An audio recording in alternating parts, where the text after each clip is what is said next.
আল্লাহ পাকের পবিত্র ইসলাম কালাম আল কোরআন মাজিদে সূরা আল বাকারা থেকে আপনারা তাফসীর শুনছেন। এই সূরাটি 266 নম্বর এবং 267 নম্বর এই দুইটি আয়াত তেলাওয়াত করলাম। গত জুমায় 266 নম্বর আয়াতের কমপ্লিট তাফসীর ছিল, যে আল্লাহ পাক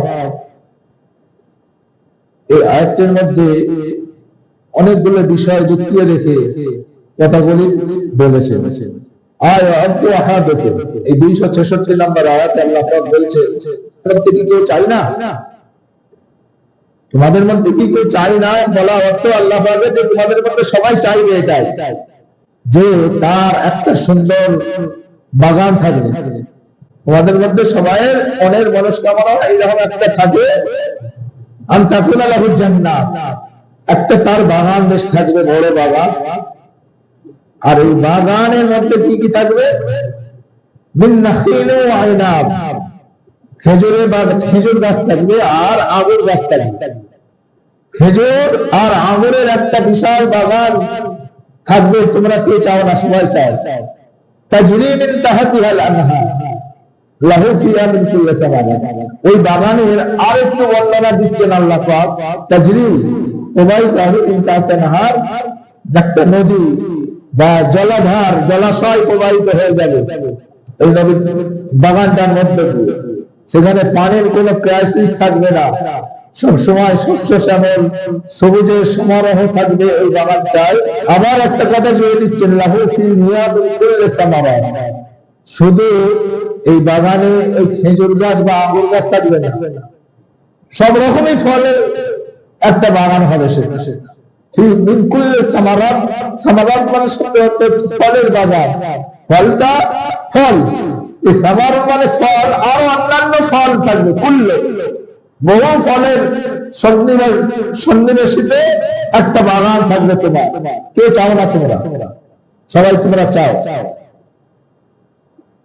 ওয়াসওয়াবাহুল কিবার ওয়ালাহু যুররিয়াতুন মুআফা, ওয়াসওয়াবাহুল কিবার, এই বাগানটা তুমি ভোগ করতে করতে তুমি বুড়ো হয়ে গেলে। ওয়ালাহু যুররিয়াতুন মুআফা, আর সেই সময় তুমি যখন বার্ধক্যে উপনীত হলে, বুড়ো হয়ে গেলে, সেই সময় তোমার অনেকগুলি সন্তান সন্ততি নাতি পুতি সব একটা বিরাট সংসার তোমাকে রেখে হয়তো দুনিয়া থেকে চলে যেতে হবে, তুমি বুড়ো হয়ে গেছে।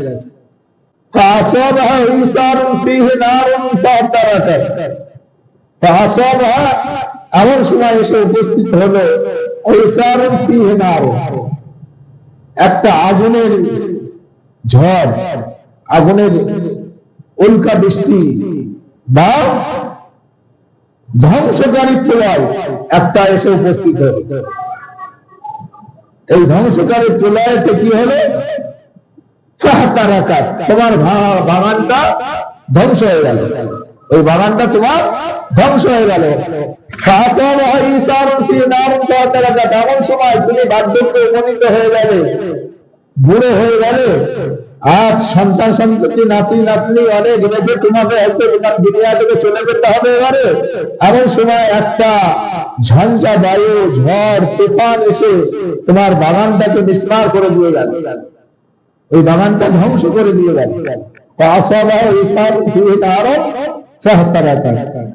যে একটা তোমার বাগান থাকবে, তুমি চাও এরকম বিশাল বাগান, সেই বাগানে খেজুরের গাছ আঙুরের গাছ থাকবে, আর তার মধ্য দিয়ে একটা নদী প্রবাহিত হবে। শুধু যে আঙুর আর খেজুরের বাগান থাকবে সেটা তা নয়, অনেক ফলের গাছও সেখানে থাকবে। এমন সময় তুমি বার্ধক্যে উপনীত হলে, তোমার বয়স হয়ে গেল, তোমাকে দুনিয়া থেকে চলে যেতে হবে, তুমি অনেক সন্তান সন্ততি ছেলে পুলে রেখে চলে যাবে। আর এমন সময় হঠাৎ করে একটা বিরাট ঝড় তুফান এসে তোমার বাগানটাকে আগুনের মতন জ্বালিয়ে দিল, তারা কাজ শেষ করে দিল। দিয়ে বলছেন আল্লাহ পাক, কাযালিকা ইউবাইয়িনুল্লাহু লাকুমুল আয়াতি লাআল্লাকুম তাতাফাক্কারুন, কাযালিকা এইভাবে আমি ইউবাইয়িনু, আমি পরিষ্কার করে দিই আয়াতে, আমার আয়াতগুলো লাআল্লাকুম তাতাফাক্কারুন, যারা চিন্তাশীল তাদের জন্য, যারা চিন্তা করবে তাদের জন্য। অর্থাৎ সবাই মাথায় আল্লাহ পাক বলতে চাইছেন যে এই কথাটা ঢুকবে না, আমি যে কথাটা বললাম এ সবাই মাথায় ঢুকবে না, যারা চিন্তা করবে তাদের মাথায় ঢুকে যাবে। ওই জন্য আল্লাহ পাক কোরআনের অন্য জায়গায় সূরা আনকাবুতের মধ্যে বলছে ওয়াতিলকাল আমসালু নাদরিবুহা লিন-নাস, যে আমার এই উদাহরণগুলো, আমার যে সমস্ত উদাহরণগুলো তুমি কোরআনের মধ্যে আমি দিচ্ছি, এই উদাহরণগুলো বিআয়াতিল্লাহি লাআল্লাহুম তাআকিলুন, যারা খুব চিন্তা করবে তারাই বুঝতে পারবে আমার এই উদাহরণগুলো, কোরআনের উদাহরণগুলো বুঝতে গেলে গভীর জ্ঞান না থাকলে কোরআনের উদাহরণগুলো বুঝতে পারা যায় না। রাসূল সাল্লাল্লাহু আলাইহি ওয়াসাল্লাম এই আয়াতটা শুনিয়ে দিয়েছিলেন। পরবর্তী ক্ষেত্রে হুজুর পাক সাল্লাল্লাহু আলাইহি ওয়াসাল্লামের ইন্তেকালের পরে হযরত ওমর ফারুক রাদিয়াল্লাহু আনহু খেলাফত কালে হযরত তাফসীরে ইবনে কাসির এই আয়াতটার তাফসীর এইভাবে এনেছে, যেটা উনি বলছেন যে হযরত ওমর ফারুক রাদিয়াল্লাহু আনহু হুজুর পাক সাল্লাল্লাহু আলাইহি ওয়াসাল্লামের ইন্তেকালের অনেক পরে একবার সাহাবীদের মজলিসে ঢুকে এই আয়াতটা তেলাওয়াত করলেন। এই আয়াতটা, এই যে আয়াতটা তেলাওয়াত করলেন, ও তো ইলা আয়াত দুআহাদুকুম আন তাকুনা লাহু জান্নাহ, এই আয়াতটা তেলাওয়াত করে বলেন ও আমার আল্লাহর নবী সাহাবারা, আমার ভাইরা, আচ্ছা তোমরা কি এই আয়াতটা সম্বন্ধে কিছু বুঝতে পেরেছো? কাদের উদ্দেশ্যে কি বলছেন আল্লাহ পাক, তোমরা কি বুঝতে পেরেছো? কাদের উদ্দেশ্যে কেন আল্লাহ পাক এই কথাগুলো বললেন? সবাই বলছেন আল্লাহু ওয়া রাসূলুহু আলাম, বা আবার কিছু কিছু সাহাবা বলেন আল্লাহু আলাম, যে আল্লাহ ভালো জানে। হযরত ওমর ফারুক রাদিয়াল্লাহু আনহু তো রেগে গেলেন, ধমক দিয়ে বলে এই সব খালি প্রত্যেক কথা বলে আল্লাহ জানে আল্লাহ জানে। আরে বলো না তোমরা কে কি জানো? তোমাদের মনে কি কিছু জানে না? উত্তরটা বলতে পারবে না? তোমরা বলো না, খালি বলো আল্লাহ জানে আল্লাহ জানে। তোমরা বলতে আল্লাহ নবী জানে আল্লাহ জানে, সে আল্লাহ নবী জামানায় বলতে। এখন তো আল্লাহ নবী জামানা শেষ হয়ে গেছে, আল্লাহ নবী তো চলে গেছে। এখন আমাদেরকে একটু নিজে বুঝে নিতে হবে, নিজের চেষ্টাতে একটু জানতে হবে। খালি বলে দিলেই হবে যে আল্লাহ জানে আল্লাহ জানে? সাল্লাল্লাহু আলাইহি ওয়াসাল্লাম সাহাবাদেরকে নিয়ে বসতেন, প্রশ্ন করতেন সাহাবাদেরকে।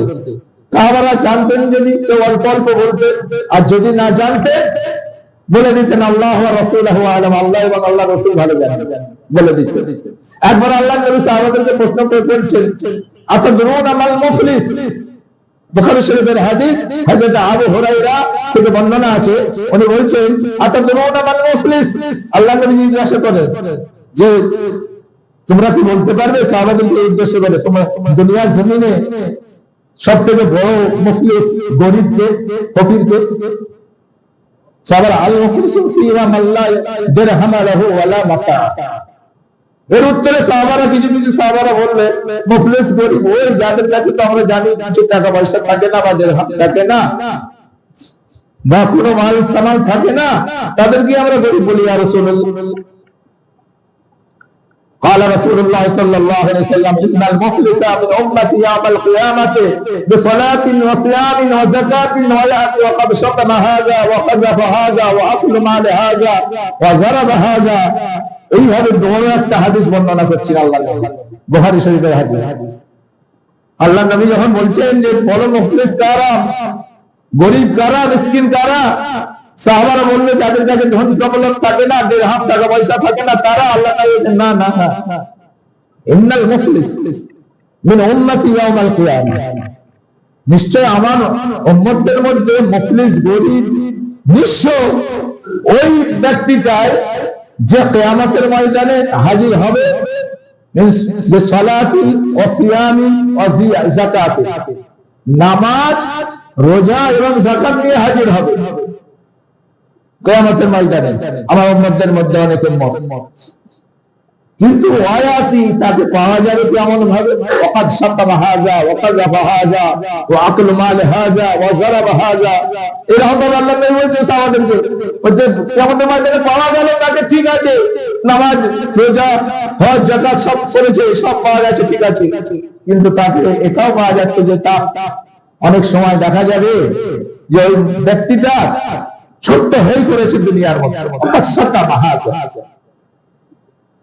কাউকে অপমানিত করেছে দুনিয়ার মধ্যে, নিজের গাম্ভীর্য দেখিয়েছে, নিজের অহংকারের বসে কাউকে ছোট করেছে, কাউকে মানে নিজের গাজওয়ারিতে কাউকে মারধর করেছে, কার মাল ওয়াকুলুন হাযা, এবং কার মাল সে ভোগ করে নিয়েছে জবরদস্তি।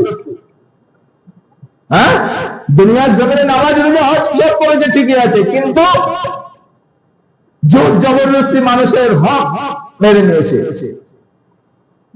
এইভাবে যখন তাকে পাওয়া যাবে, আল্লাহ নবী বলেন সাহাবাদেরকে, তখন ওই ব্যক্তিকে সাহাবা ফেরেশতাদেরকে আল্লাহ পাক হুকুম দেবে যে ও সবগুলো ওদেরকে বন্টন করে নাও। ওই বন্টন করে দিতে থাকবে, যারা পাওনাদার থাকবে তাদের পাওনাদারকে তার সবগুলো দিতে থাকবে। এইভাবে যখন তার সবগুলো সব নেকিগুলো সব শেষ হয়ে যাবে, তখন তো সে ছটকা ছটকি করতে থাকবে আল্লাহ। এবার কি হবে? সব থেকে ফকির মিসকিনের মতন তার অবস্থা হয়ে যাবে কিয়ামতের ময়দানে। আল্লাহ নবী বলছে। আর যখন আরো পাওনাদার যদি থাকে, পাওনাদারদের গোড়া গোড়ায় ঘরে চাপিয়ে দেওয়া হবে, অবশেষে ফিরনার তাকে জাহান্নামের মধ্যে দাখিল করে দেওয়া হবে। আল্লাহ নবী বলছেন এটাই হচ্ছে সবথেকে বড় মুখলিস। আর এখানে হযরত ওমর বলছেন এই নাম বললে হবে না, সে আল্লাহ নবী জামানায় তোমরা বলতে বলতে এখন আমাদের বলতে হবে যে কেন এই আয়াতটা আল্লাহ পাক অবতীর্ণ করেছে, কিসের জন্য। চুপচাপ আছেন হযরত আব্দুল্লাহ ইবনে আব্বাস, অল্প বয়স জওয়ান যুবক ছেলে, উনি উঠে দাঁড়িয়ে বলছেন, এই আমিরুল মুমিনিন চাচা যান, যদি অনুমতি দেন আমি একটা এই কারণ বলতে পারি। হ্যাঁ রাবিয়া বলো, তুমি কি বলতে চাও বলো।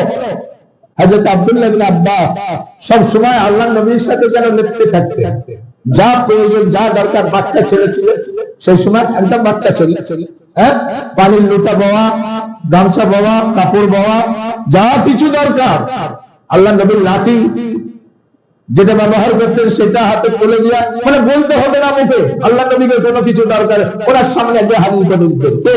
এই আব্দুল্লাহ ইবনে আব্বাস, আল্লাহ নবীর চাচা হযরত আব্বাস রাদিয়াল্লাহু আনহু ছেলে আব্দুল্লাহ। এনাকে আল্লাহ নবী গায়ে হাত বুলিয়ে দোয়া করেছিলেন। আসলে আল্লাহ পাক এর সাগর করে দিয়েছিলেন। পৃথিবীর জমিনে প্রত্যেকটা মুফাসসিরের মাথা হচ্ছে, প্রত্যেকটা মুফাসসিরের মাথা হচ্ছেন হযরত আব্দুল্লাহ ইবনে আব্বাস। সুবহানাল্লাহ। ওনার থেকে বড় তাফসীরী আর পৃথিবীর জমিনে নাই। এই আব্দুল্লাহ ইবনে আব্বাস বলছেন যদি হুজুর বলেন যদি তাহলে আমি একটু বলি। বলে হ্যাঁ বলো ভাতিজা, কোনো দ্বিধা করো না। কেন আল্লাহ থেকে আয়াতটা নাযিল করেছিলেন? বলছেন আমার আল্লাহ পাক মানুষের আমল সম্পর্কে, কাজ সম্পর্কে এই আয়াতটা অবতীর্ণ করেছে। হযরত ওমর ফারুক রাদিয়াল্লাহু আনহু আবার একটু ধমক দিলেন নিজের ভাতিজাকে আব্দুল্লাহ ইবনে আব্বাস, আরে ভাতিজা কি কাজটা বলো না, মানুষের কাজ তো অনেক আছে, মানুষ তো সকাল থেকে নানান কাজে ব্যস্ত থাকে, একটা কাজ থাকে মানুষের, আরে কি কাজটা বলো না। এই আয়াতটা আয়াত আহাদুকুম তাকুনা লাহু জান্নাতুন মিন নাখিল ওয়া আইনাব, এই 266 নম্বর আয়াতের তাফসীরটা এইটাই। হযরত আব্দুল্লাহ ইবনে আব্বাস বলছেন একটা মানুষ সারা জীবন ভালো কাজ করলো, দান সাদাকা হজ যাকাত যা কিছু কাজ সব করলো, কিন্তু শেষ বয়সে এসে তার একটা কাজের জন্য তার সমস্ত আমলটা বরবাদ হয়ে গেল। সে যদি জওয়ান থাকতো আবার একটা বাগান তৈরি করে ফেলতে পারতো, কিন্তু এখন বয়স হয়ে গেছে, বুড়ো হয়ে গেছে, আর বাগান তৈরি করতে পারবে না। ভাই ভাতিজা বলো না সে কাজটা কি বললো, সে কাজটা কি বললো যে তার সব আমলটা বরবাদ হয়ে গেল, ধ্বংস হয়ে গেল। হযরত আব্দুল্লাহ ইবনে আব্বাস দুটো তিনটে পয়েন্ট দিয়েছিলেন। প্রথম যে পয়েন্টটা দিয়েছিলেন রিয়ান নাস, রিয়াকারী অর্থাৎ লোক দেখানো। আর একটা কি মান্নাত ওয়াল আযা, মান্না আর আযা, কষ্ট দিল আর খোটা দিল, আর কষ্ট দিল আর লোক দেখানোর জন্য করলো তার দান খায়রাত যা কিছু, সেটা তো আলাদা কথা। রিয়াকারী শিরকের পর্যায়ে চলে যায়। যে লোক দেখানো দান করে খায়রাত করে সে শিরকের জায়গায় চলে যায়। ওই জন্য আল্লাহ তাআলা লা ইয়াহদিল কওমাল কাফিরিন বলছে যে রিয়াকারী এই আয়াতের সাথে এই কথার সাথে লাস্টে জুড়ে দিয়েছেন। আপনারা শুনেছেন তাফসীরটা, লা ইয়াহদিল কওমাল কাফিরিন, যারা কাফির তাদেরকে আমি হেদায়েত দিই না। আর রিয়াকারীর সাথে যেহেতু এই কথাটা জুড়েছেন আল্লাহ পাক, ওই জন্য বলা হচ্ছে যে লোক দেখানো দান করে তার দান আল্লাহ পাক কবুল করবে না, তার শেষ হয়ে গেল সারা জীবনের দানটা, সে কাফের হয়ে গেল। ইবনে কাসির বলছেন এই হাদিসটা এই আয়াতের তাফসীর। যেহেতু আজকে দিনটা খুবই গুরুত্বপূর্ণ দিন, আমাদের মনে রাখতে হবে যে আমাদের অন্তরের মধ্যে সবসময় যেন একটা মহাব্বত থাকে। আল্লাহ নবীর আহলে বায়ত যারা ছিলেন তাদের মহাব্বত ভালোবাসা আমাদের সবসময় অন্তরের মধ্যে রাখতে হবে, জেনের মধ্যে রাখতে হবে।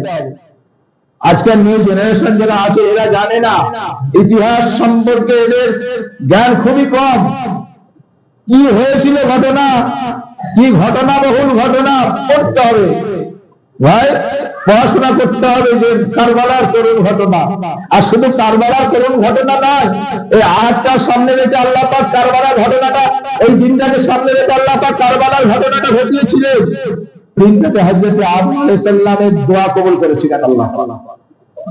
হ্যাঁ, ফাতালাক্কা আদম মির রাব্বিহি কালিমাত, তাফসীর শুনেছেন আপনারা সব, এক পারাতে তো তাফসীর হচ্ছে ফাতালাক্কা আদম মির রাব্বিহি কালিমাত ফাতাবা আলাইহি ইন্নাহু তাওয়াবুর রাহিম। যে আমি এমন একটা দোয়া বলে দিলাম, ওই আদম আলাইহিস সালাম ওই দোয়াটা পড়লেন আর আমি কবুল করে নিলাম।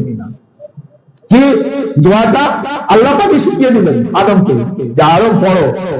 জান্নাতে তখন আসছেন, একদম সুহালে আছে, আল্লাহ পাক বলেছিলেন এই দোয়াটা, রব্বানা যালামনা আনফুসানা ওয়া ইন লাম তাগফির লানা ওয়া তারহামনা লানাকুনান্না মিনাল খাসিরিন। এই দোয়াটা ওই জন্য আল্লাহ পাক বলেন ফাতালাক্কা আদম মির রাব্বি কালিমাতিন ফাতাবা আলাইহি ইন্নাহু তাওয়াবুর রাহিম। আমি মাফ করে দিলাম। যে তারিখটা সেইটাই ছিল আশুরা, ইয়াউমে আশুরা, মুহররম মাসের 10 তারিখ। আর হযরত নূহ আলাইহিস সালামকে আমি ওই যে 40 দিন নৌকার মধ্যে ভেসে বেরিয়েছিল, ওই ভাষা থেকে আমি নিস্তার দিয়েছিলাম যে দিনটাকে নূহ আলাইহিস সালামকে, সেই দিনটাও ছিল এই মুহররম মাসের 10 তারিখ, ইয়াম আশুরা।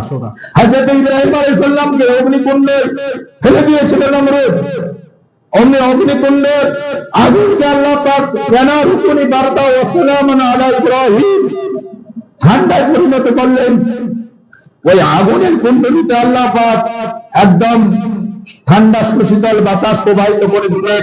যে দিনটাতে আল্লাহ পাক এই ঘটনাটা ঘটিয়েছিলেন সেই দিনটাও কিন্তু ইয়াউমে আশুরা মুহররম মাসের 10 তারিখ। ইব্রাহিম আলাইহিস সালামের ঘটনা থেকে শুরু করে হযরত মূসা আলাইহিস সালামকে নীল নদে রাস্তা করে দিয়েছিলেন, বাঁচিয়ে দিয়েছিলেন ফিরাউনের লস্কর বাহিনীর হাত থেকে, যে দিনটা ছিল সেই দিনটাও কিন্তু এই মুহররম মাসের 10 তারিখ, আজকের দিন। এরকম ভাবে অনেক নবীদের ঘটনা ঘটিয়েছিলেন। আর হযরতে ঈসা নবীকে আল্লাহ পাক তুলেও নিয়েছিলেন আকাশে, যে দিনটাতে, সেই দিনটাও ছিল মুহররম মাসের 10 তারিখ, ইয়াউম আশুরা, আজকের দিন।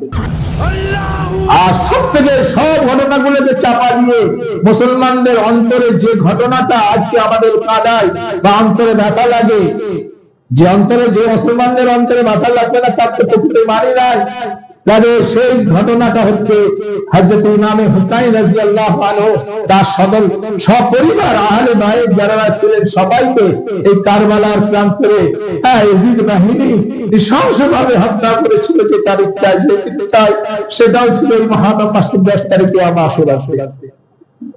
আজকের দিনে করুণ কাহিনী একটা একটা করে বলতে গেলে বহুত সময়ের প্রয়োজন।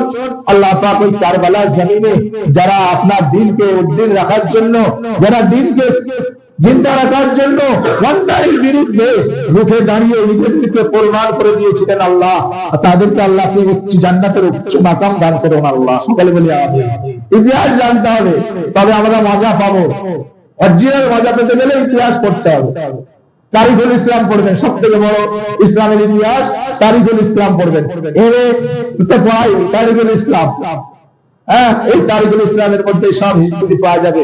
এই কারবালার কাহিনী। যাই হোক, আল্লাহ পাক সূরা বাকারার তাফসীর হচ্ছে, আমার অন্য কোনো উদ্দেশ্য কথা বলার দরকার নাই, শুধু আজকে আমরা আশুরা বলে একটুখানি বললাম।